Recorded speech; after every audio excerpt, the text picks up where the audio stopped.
সর্বশেষ আপডেট বাংলা সংবাদে সবাইকে স্বাগত। প্রথমেই সংবাদ শিরোনাম, পরে বিস্তারিত।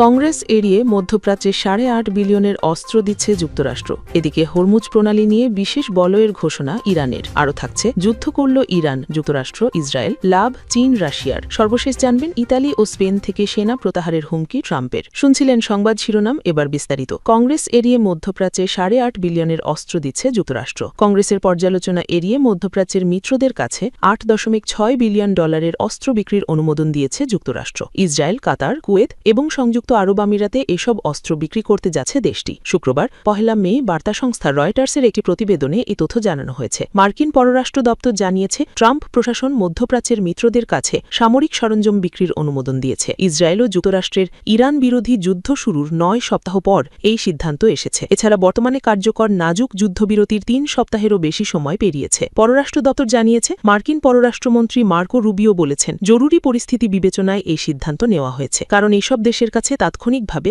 অস্ত্র বিক্রি প্রয়োজন। এজন্য কংগ্রেসের পর্যালোচনার বাধ্যবাধকতা থেকে অব্যাহতি দেওয়া হয়েছে। ঘোষণায় বলা হয়, কাতারের কাছে $4.01 বিলিয়ন প্যাট্রিয়ট বিমান ও ক্ষেপণাস্ত্র প্রতিরক্ষা ব্যবস্থার রক্ষণাবেক্ষণ সেবা এবং $992.4 মিলিয়ন অ্যাডভান্সড প্রিসিশন কিল ওয়েপন্স সিস্টেমস বিক্রির অনুমোদন দেওয়া হয়েছে। এছাড়া কুয়েতের কাছে $2.5 বিলিয়ন সমন্বিত যুদ্ধ নিয়ন্ত্রণ ব্যবস্থা, ইসরায়েলের কাছে $992.4 মিলিয়ন অ্যাডভান্সড প্রিসিশন কিল ওয়েপন্স সিস্টেমস এবং সংযুক্ত আরব আমিরাতের কাছে $147.6 মিলিয়ন অ্যাডভান্সড প্রিসিশন কিল ওয়েপন্স সিস্টেমস বিক্রির অনুমোদন দেওয়া হয়েছে। যুক্তরাষ্ট্র ও ইসরায়েল গত 28 ফেব্রুয়ারি ইরানে হামলা করে। এর জবাবে ইরান, ইসরায়েল ও উপসাগরীয় অঞ্চলে মার্কিন ঘাঁটি থাকা দেশগুলোতে পাল্টা হামলা চালায়। ইরানে যুক্তরাষ্ট্র ইসরায়েলের হামলা এবং লেবাননে ইসরায়েলের হামলায় হাজারো মানুষ নিহত হয়েছে এবং লাখো মানুষ বাস্তুচ্যুত হয়েছে। পররাষ্ট্র দপ্তর জানায়, কাতার, ইসরায়েল ও সংযুক্ত আরব আমিরাতে APKWS বিক্রির প্রধান ঠিকাদার ছিল BAE সিস্টেমস। অন্যদিকে কুয়েতের কাছে সমন্বিত যুদ্ধ নিয়ন্ত্রণ ব্যবস্থা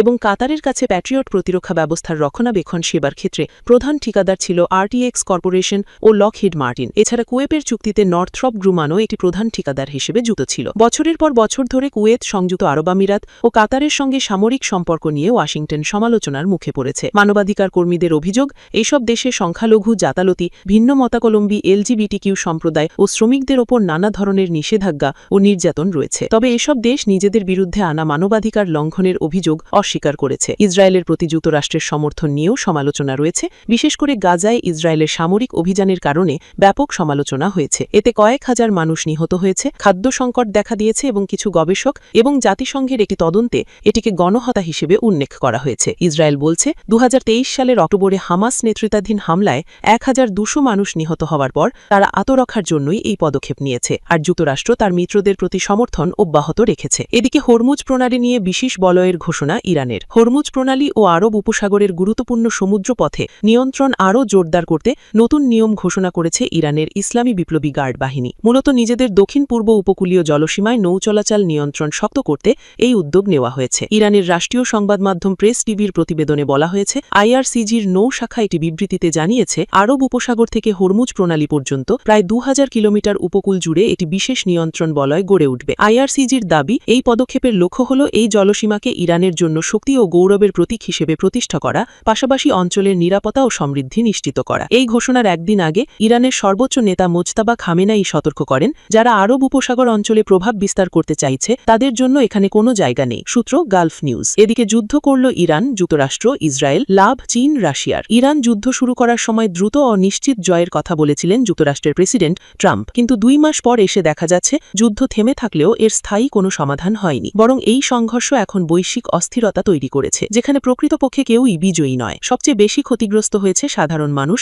বিশেষ করে ইরান ও লেবাননের মানুষ। ইরানে হাজারো হামলায় বহু মানুষ নিহত হয়েছে এবং অর্থনীতি মারাত্মকভাবে ক্ষতিগ্রস্ত হয়েছে। একই সঙ্গে সরকারের দমন প্রচেষ্টাও বেড়েছে। অন্যদিকে লেবাননে ইসরায়েলের হামলায় হাজারো মানুষ নিহত হয়েছে এবং বিপুল সংখ্যক মানুষ ঘরবাড়ি ছেড়ে পালাতে বাধ্য হয়েছে। এই যুদ্ধের প্রভাব পড়েছে উপসাগরীয় কয়েকটি দেশের ওপরও। ইরানের পাল্টা হামলায় যুক্তরাষ্ট্র, আরব আমিরাত সহ কয়েকটি দেশ ক্ষতির মুখে পড়েছে। আবার হরমুজ প্রণালী বন্ধ থাকায় কাতার, কুয়েত ও ইরাকের মতো দেশগুলির তেল ও গ্যাস রপ্তানি ব্যাহত হচ্ছে। মার্কিন সাধারণ জনগণও এই যুদ্ধের চাপ অনুভব করছে। জ্বালানির দাম বেড়েছে, ফলে দৈনন্দিন খরচ বাড়ছে এবং মূল্যস্ফীতিও বৃদ্ধি পাচ্ছে। একইভাবে বিশ্বজুড়েই জ্বালানি ও খাদ্যের দাম বেড়ে সাধারণ মানুষের জীবনযাত্রা কঠিন হচ্ছে। বিশ্ব অর্থনীতিও বড় ধাক্কা খেয়েছে। আন্তর্জাতিক মুদ্রা তহবিল IMF বৈশ্বিক প্রবৃদ্ধির পূর্বাভাস কমিয়েছে এবং মূল্যস্ফীতি বাড়ার আশঙ্কা জানিয়েছে। বিশেষ করে দরিদ্র দেশগুলি বেশি ক্ষতিগ্রস্ত হচ্ছে। অন্যদিকে কিছু পক্ষ আংশিকভাবে সুবিধাজনক অবস্থানে রয়েছে, যেমন চীন তুলনামূলকভাবে পরিস্থিতি সামাল দিতে পারছে, আর উচ্চ তেলের দামের কারণে তেল কোম্পানিগুলো বড় মুনাফা করছে। রাশিয়াও জ্বালানি রপ্তানি থেকে অতিরিক্ত আয় করছে।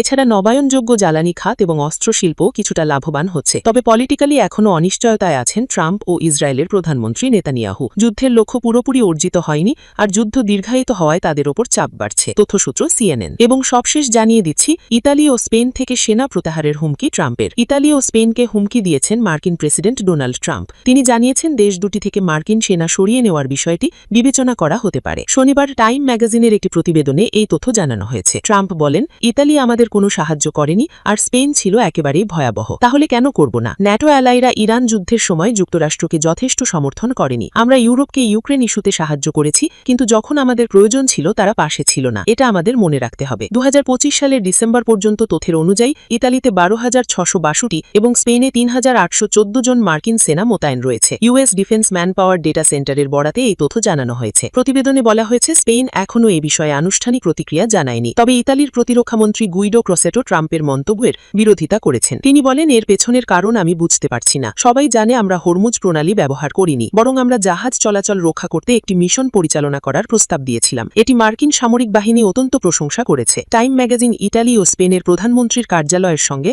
মন্তব্যের জন্য যোগাযোগ করেছে, কিন্তু তাৎক্ষণিকভাবে এ বিষয়ে কোনো জবাব মেলেনি।